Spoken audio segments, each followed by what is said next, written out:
I'm really not sure if I'm going to be able to effectively convey just how much anger and disappointment I feel from the new killer. To me, the Trickster represents basically everything wrong with modern day Dead by Daylight. He's basically got nothing redeeming to him. I think on every pillar, he is awful. That means his appearance is awful, his theme is awful, he is beyond weak. I don't think he's fun, even slightly. I think there is nothing redeeming about this character.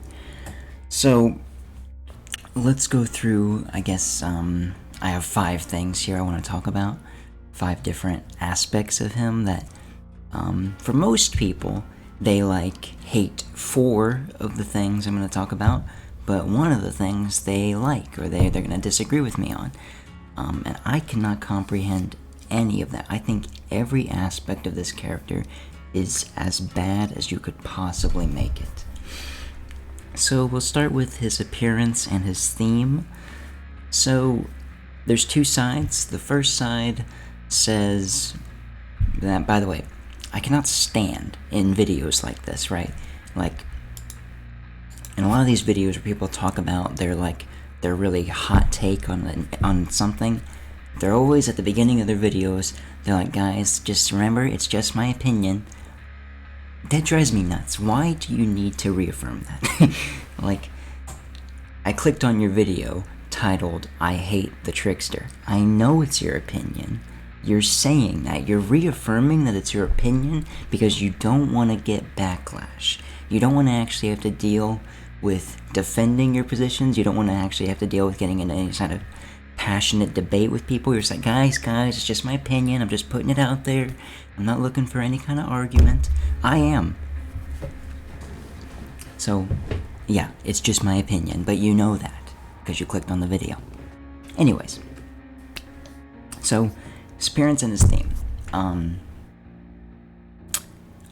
I get what people say whenever they're like, the cool thing about the Trickster is that he just looks like a survivor. He looks like a regular person.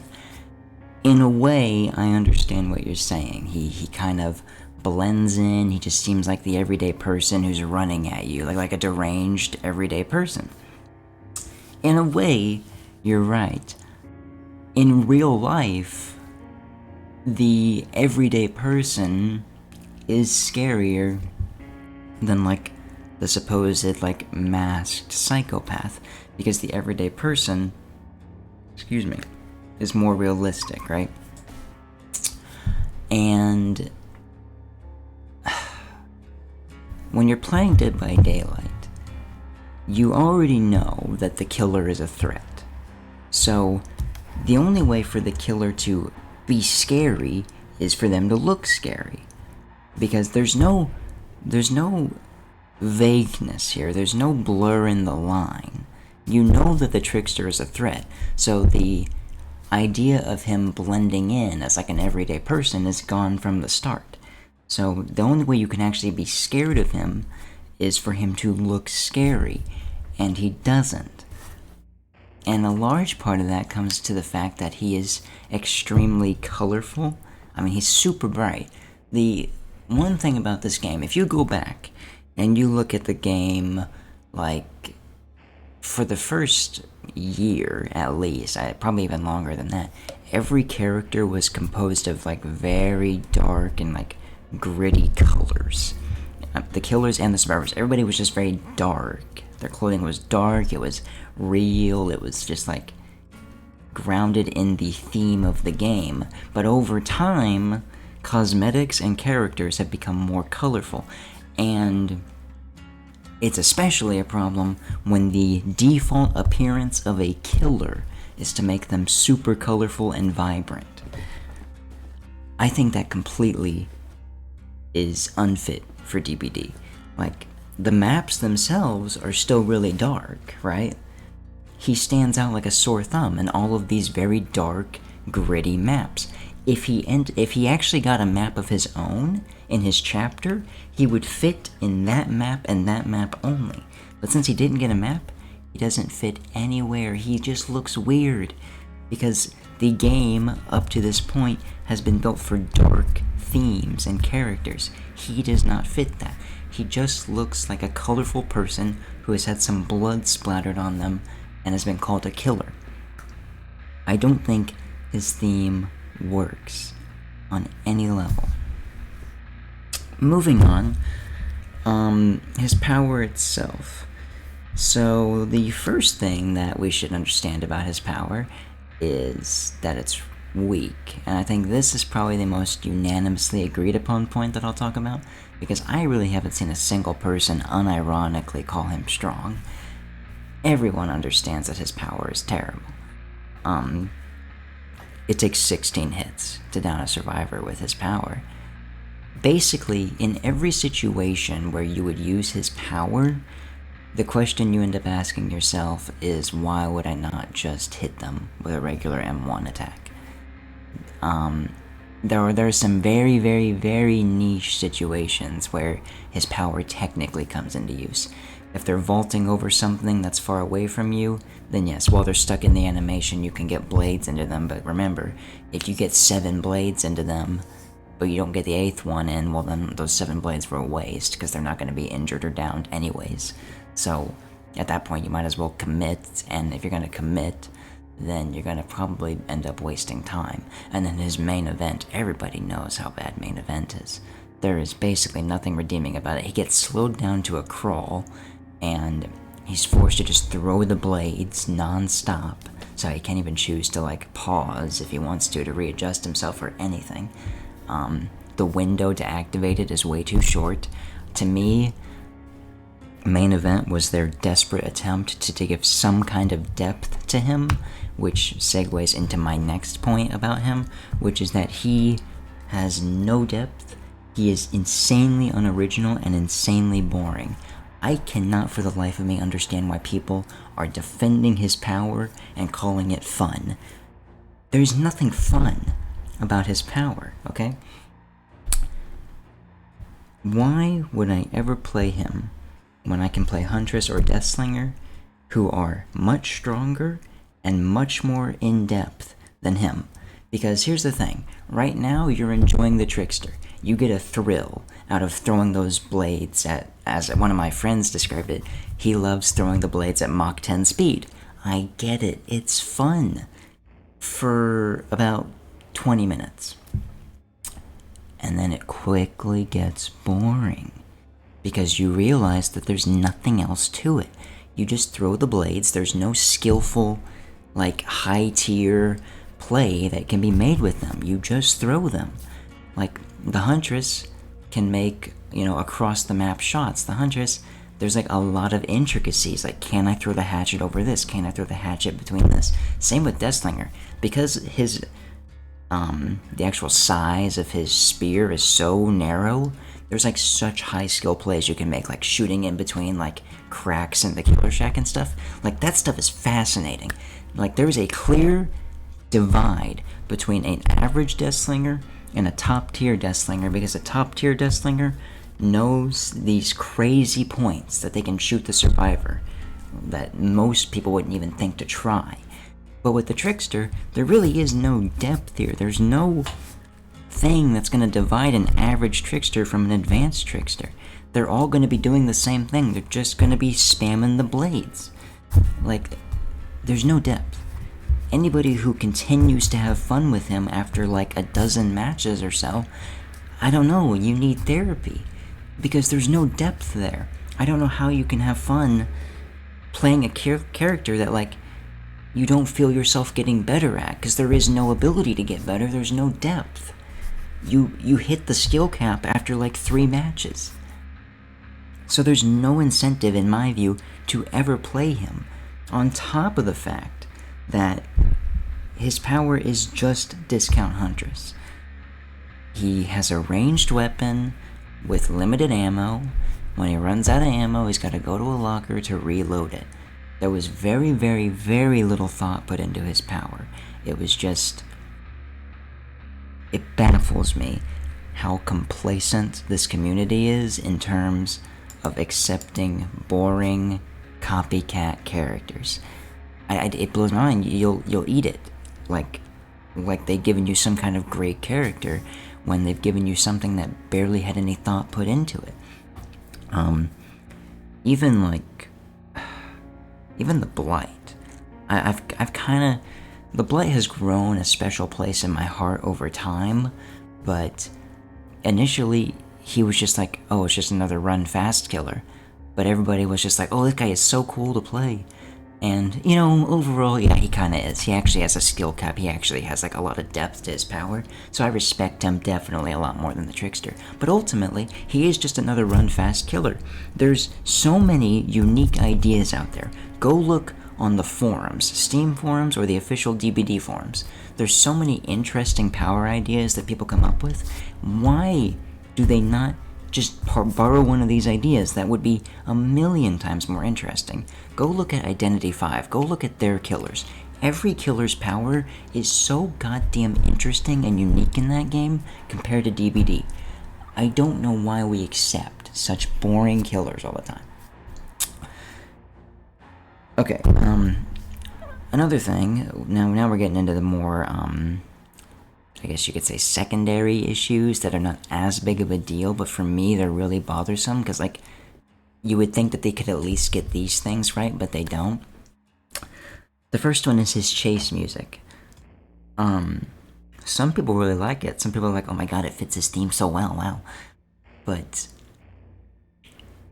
I think that kind of speaks to the fundamental problem with him, which is he's all about style over substance. Visually, style. No substance. No substance that works in the game. His power, all style. Colorful knives, throws them. It's fun to look at, but there's no substance. There's no mechanical skill involved there that's actually has depth. And the same goes for his chase music. His chase music is very stylish. It's very thematic. It's very much in line with his lore, but it doesn't really feel like chase music. When you're playing as Trickster, and you hear in my opinion, the annoying ass siren-like noises, it's siren scream noises, there's nothing there. It's just those noises. It just feels like noise. Mr. Envy talks about this as well, whenever he talked about the clowns' chase music. A lot of their chase music is just noise. I think I'm gonna put a little snippet of the Trickster's chase music and the Oni's chase music right here, so you can compare them for yourself, okay? Have a listen.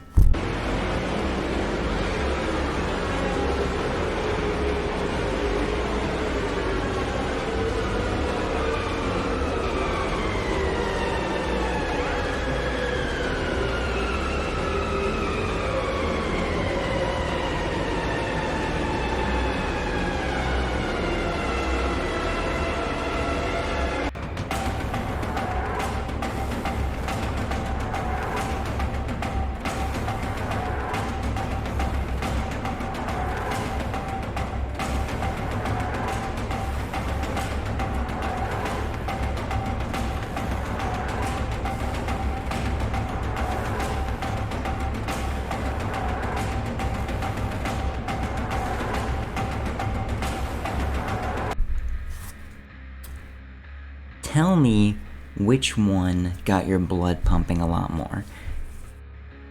It should be the Oni 100%, because the Oni's chase music is intense, it's melodic, and it actually feels like chase music. It doesn't just feel like noise. Whenever you're playing as the Oni or against the Oni, you'll probably hear yourself humming along to the theme, because there's actually something there to hum to. But with the Trickster's music, there's nothing. It's just noise. It feels lazy. My final point is that the weird kind of quote-unquote delay that the chapter got, I won't call it a delay because the devs never officially said it was going to come out last week. But it was bizarre that it took them an extra week longer than normal to release the chapter. So, why was that? Why did it take them an extra week? I gave them the benefit of the doubt. I was like, okay, maybe they're trying to change up his power to make it more interesting, or maybe they're just buffing him in some way, or maybe they're adding the supposed Coldwind Farm map rework that wasn't in the PTB. No. There was no extra things.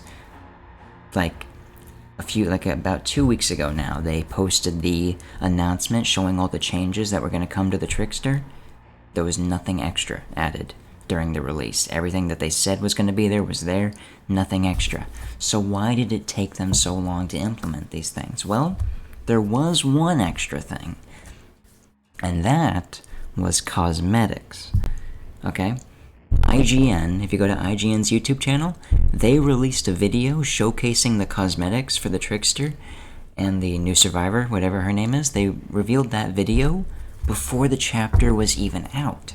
So, I don't want to be too conspiratorial Alex Jones on you, but what other explanation is there? Because there's nothing else new. The only thing that's new between the time where they showed the changes that were coming to Trickster and the actual release date were these cosmetics. I think they delayed the chapter solely so they could have cosmetics ready to go the second he came out. So that way they could get as much money from him as possible. Because just like Legion, this guy is absolutely built for cosmetics. Everybody loves the base look of him, and they're going to eat up any cosmetic for him that gets thrown their way. And that is all that he serves for, is to get money. People like him because he's literally attractive. He's attractive, and like when they don't think about it too much, when they just turn off any sort of criticism or critical thought toward him, they're like, wow, this guy's awesome. Like, look how fucking hot he is, and how cool he is, and like he throws blades.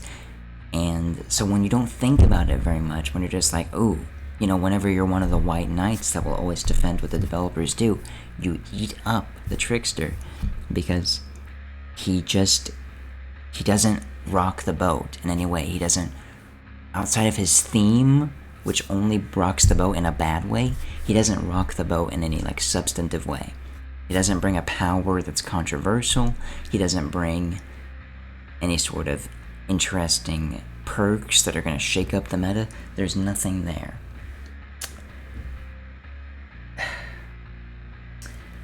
Dead by Daylight used to be a very dark game with dark themes. It was competitive. Whether you want to deny it or not, this game was competitive in its nature, and it still is. But back then, it was embraced more because the developers at least took their game seriously. Look at the way their Twitter works right now. They just post funny stuff all the time. They don't take their game seriously. It's a asymmetrical horror game about killing people, and they talk about it like it's some kind of party game. And sadly, a lot of the player base has fallen for it. A lot of the player base thinks this game shouldn't be competitive. A lot of them think that like its nature is to be a party game. And I would submit to you that you should go back and look at old content. You should go back and look at old True Talent content and a lot of old content creators' content back in like 2016, 2017. This game was dark, it was serious, it was competitive through and through, and it has lost that identity completely, and the Trickster is testimony to that. He is the antithesis to everything that this game used to be, and in my view, everything that this game should be.